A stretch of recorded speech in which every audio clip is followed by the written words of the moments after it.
Happy 75th. We're right now in what I'm calling the arc of Zionist triumph. I'm well aware of the fact, I'm speaking from Jerusalem, that we're undergoing serious challenges in Israel right now, that there's intense debates throughout the Jewish world about the meaning of Israel, the meaning of Zionism, the future of Israel, the future of Zionism. But nevertheless, it's important every now and then to take a step back and say, wow, how lucky we are to have these problems. How lucky we are to have these challenges. How lucky we are to be in this moment. What is the arc of Zionist triumph? In August, late August, August 29th, we celebrated 125 years since Theodor Herzl's Zionist Congress. And while we know that the story of Zionism, the idea of Zionism, the notion that we are a people, not just a religion, the notion that we have ties to a particular homeland, and the notion that we have the rights to establish a state on that homeland has its origins way back with Abraham and Sarah. And we know that throughout the 1800s there were other voices starting to whisper, starting to shout, starting to sing the Zionist idea. But in August 1897, Theodor Herzl, that lawyer and playwright, a man with a statesman's vision, but also a showman, pulled 208 Jews together, including more than a dozen women, which was quite exceptional at the time, and said, we are a people. We have the rights to establish a state on our particular homeland. And that was the Zionist idea, the formal launch, if you will, of the Zionist movement. And of course we know that he said 50 years from now, no one will believe me, I can't even say this in public, he just scribbled it in his diary. But 50 years from now we're going to have a state, and he was deliciously off by a year.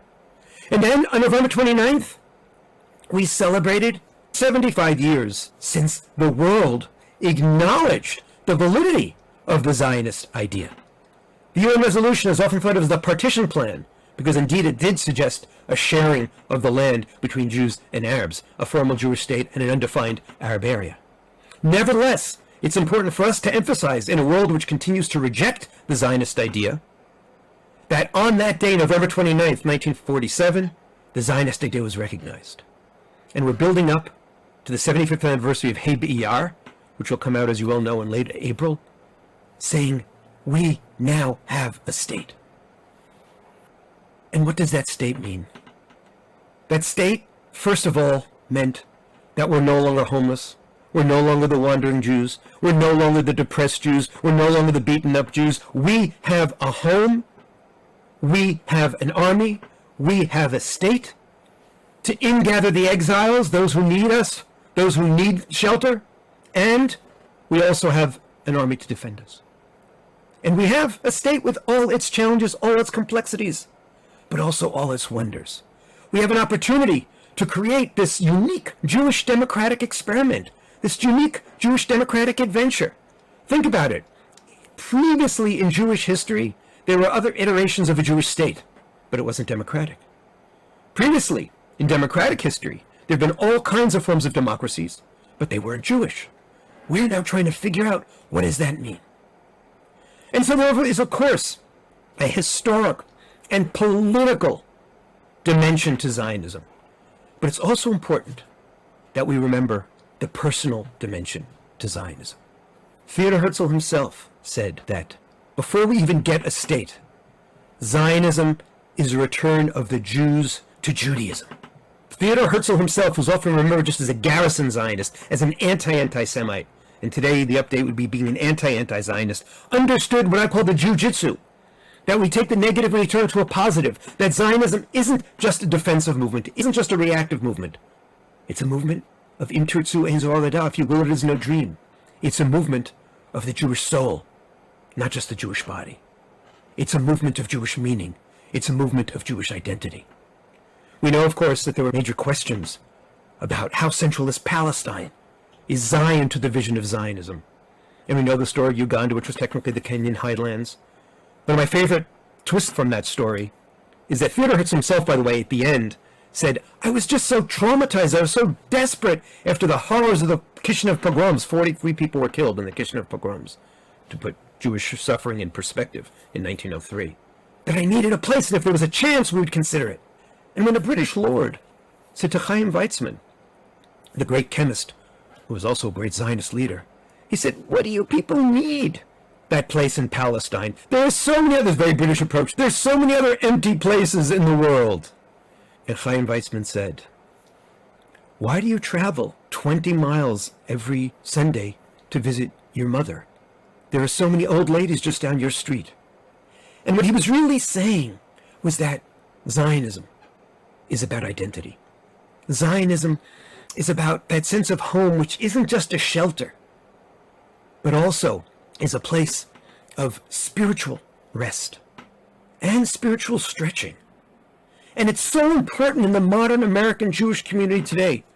In fact, it's so important throughout the Jewish world that we understand that the Zionist platform, which is a peoplehood platform, which reminds us that we're all intertwined, we're all interconnected, we're part of one team, is a launching pad, yes, for safety, yes, for mutual protection, but also for a search for meaning, also a framework for community.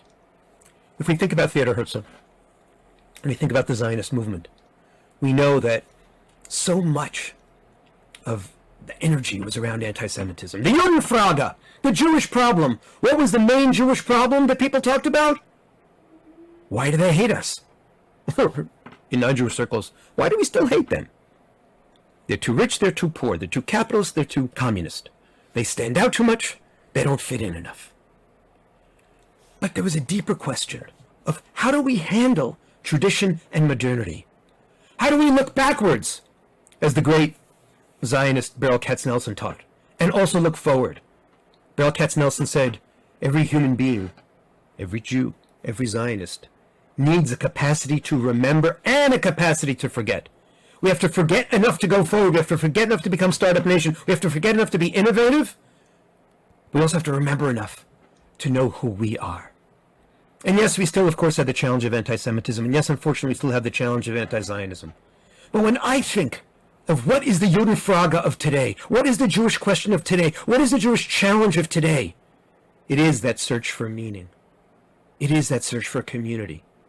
It is that search for something greater than yourself. We in the West, and especially, I'm sorry to say, in the United States of America, have fulfilled the negative fears of the great sociologist Emil Durkheim, who over a century ago warned of anomie.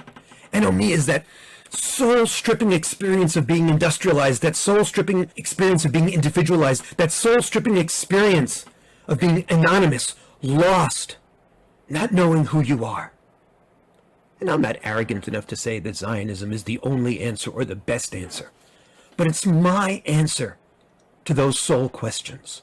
It's my answer to those challenges. It's my answer to the loss of community, the God-sized hole that so many of us have in our hearts. The sense that history is just last week's biggest sale on the mall, or last week's most popular YouTube video of some cat drooling or some baby rolling around. No! History is meaningful. History is our roots. History is our story. History is our narrative. And history is a key to identity. And so Zionism is about belonging to something greater than ourselves. Zionism is about being a part of this great Jewish adventure. And Zionism is about us becoming better human beings, and better Jews, and better citizens of the world, bettering ourselves in order to better humanity. And that ultimately is a countercultural move today, because all too often when we talk about nationalism, and what is Zionism but Jewish nationalism? We think of nationalism as building walls, and I want a nationalism that opens hearts. I want a nationalism that's soaring. I want a nationalism that has a first name and middle name, liberal democratic nationalism, and that's not a partisan statement. And so, as we celebrate the 75th anniversary of the State of Israel, as we celebrate, I hope by every one of us having ice cream for breakfast in our homes, in our schools, in our institutions, I hope we take a step back and we see the challenges of today, but we also use the Zionist ideas as tools to make our world better, to make Israel better, to make our Jewish community better, but also make ourselves better and find more meaning. Chag Sameach. Thank you very much. This is Gil Troy from Jerusalem.